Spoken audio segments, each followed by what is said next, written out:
होली में देवरा लगैला सछरन सोची सोची के बनी हम नाश खाली करता।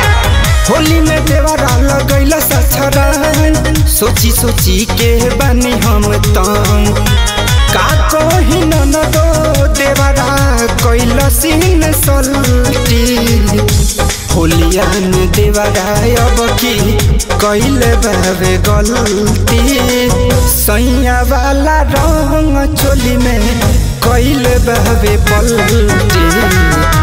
होलिया में देवरा अब की कैले बाबे गलती सैया वाला रंग चोली में कैले बाबे पलटी। भोरे से 4 गो कपड़ा नाच देलस।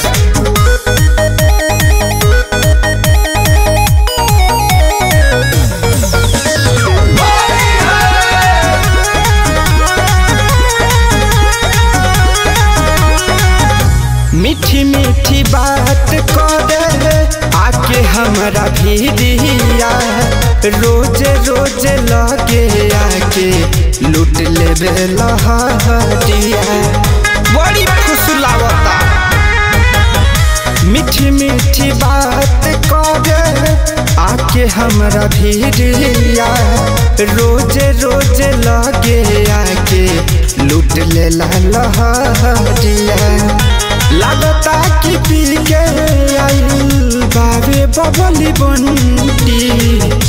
होलिया में देवरा अब की कैले बाबे गलती सैया वाला रंग चोली में कैले बाबे पलटी।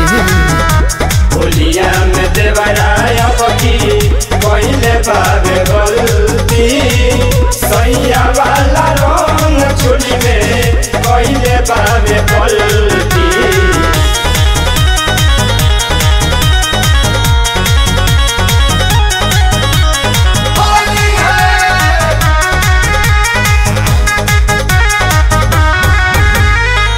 मनोज हम दर्दी जाके तू ही समझावा काहे ऐसे कैला पिंटू हमके बतावा। समझावा न त नाश करी।